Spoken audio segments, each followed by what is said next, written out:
imagine, if you will, a face to a product or the face of a campaign. There's usually a specific person who represents something, like, for example, like the Breathe Easy campaign or something.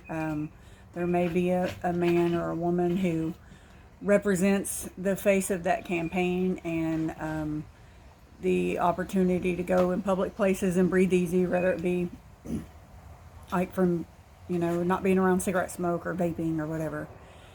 But then you see that person, the face of that campaign, the representative of that whole experience. You see them smoking a cigarette, or you see them using a vape. And it's almost like it just smeared the whole process of the campaign and what it was trying to promote. Could be the same thing with, like, people against drunk drivers, and you hear them talk about it or whatever, and then next thing you know, you see them at the red light, and you look over and they're drinking a beer and they're driving. There's so many people who say one thing and advocate for one thing and just turn around and do the complete opposite of what they say they stand for.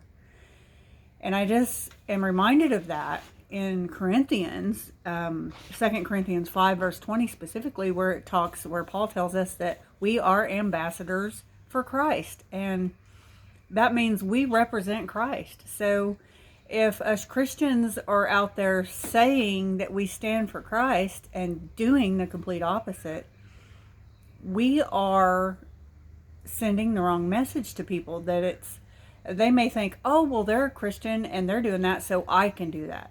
So we are helping and aiding them and leading them astray.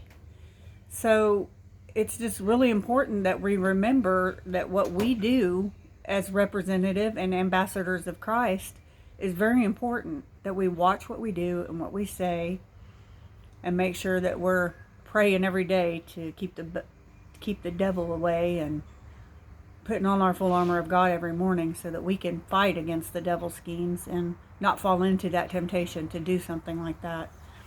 And I encourage you to read the whole ministry of reconciliation in 2 Corinthians 5 verses 11 through 21. And that's all I have for today. Have a blessed day.